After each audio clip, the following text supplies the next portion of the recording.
Hey everyone, welcome back to the AAFE Training Center.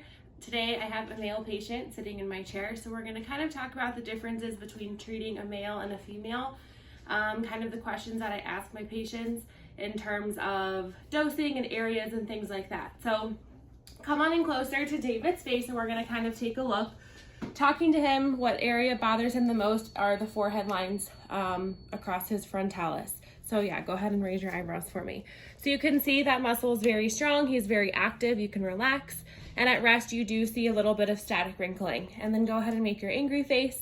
We're also treating his glabella or his 11s today. So those are the only two areas that we're treating. Most of the time with males, they require a little bit of a higher dose.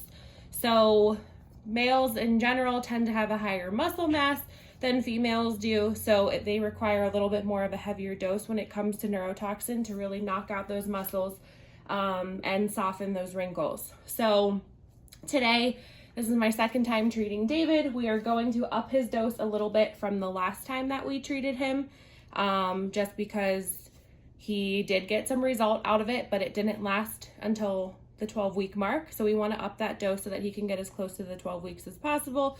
And I'm giving him a little bit more in his forehead than in his glabella because this is the area that bothers him. Another difference with males is that they tend to have higher hairlines than females do. So you have to take that into account when you are treating the frontalis muscle from lateral border to lateral border. And also their brow position is going to be different than females. So most females want to have that nice arched brow. Males don't typically want that. So we have to kind of take that into account when we are injecting along the frontalis because we know this muscle is the only elevator of those eyebrows. Also, most males typically don't want to be completely frozen. They still want to have some movement to their face and animation. So you have to take that into account as well when you're coming up with a dose. So go ahead and relax your head back. I've already cleaned him up with alcohol. I'm just going to kind of get him marked up so I know exactly where I want to treat him. So go ahead and raise your eyebrows for me. Good, relax. I'm just marking his lateral border. So I'm seeing where that movement goes all the way from one side to another. Raise again, turn this way a little bit. Perfect, relax. So right about there.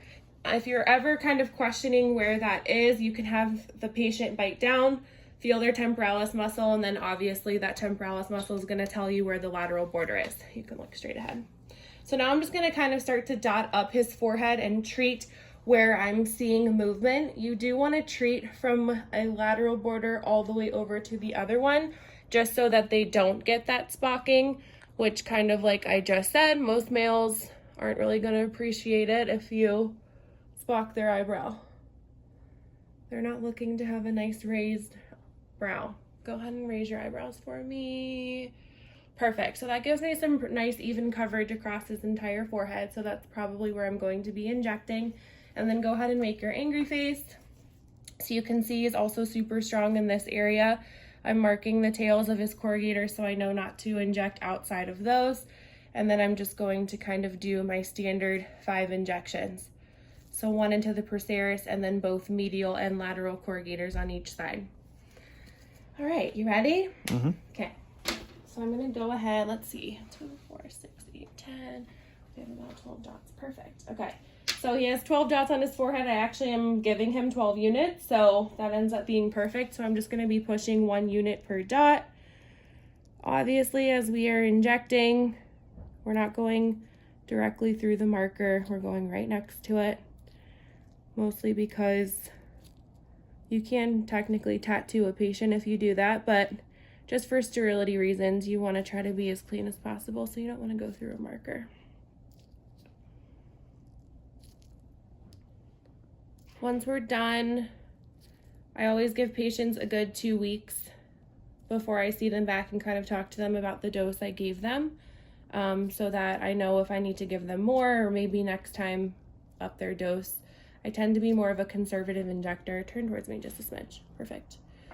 So I usually start lower, and then if the patient needs more, I will definitely do that. I would rather have to give them more than drop their brow or something like that. So that's the forehead. Next, we're moving to the glabella. So always sealing off that muscle.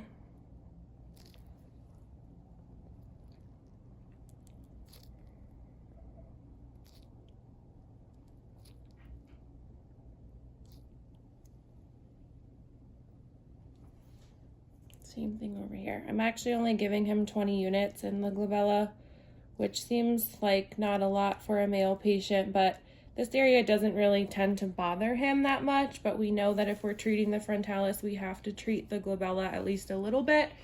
So I'm giving him just the standard 20 units, and that's it. So when we clean them up, we have to make sure we're wiping strategically. So in the forehead, we're always wiping up away from the brow because we don't want to push that product down.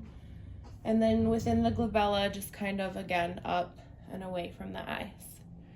So that is it. I will see him back in 2 weeks just to make sure everything is looking good. And if I need to give him more, we will.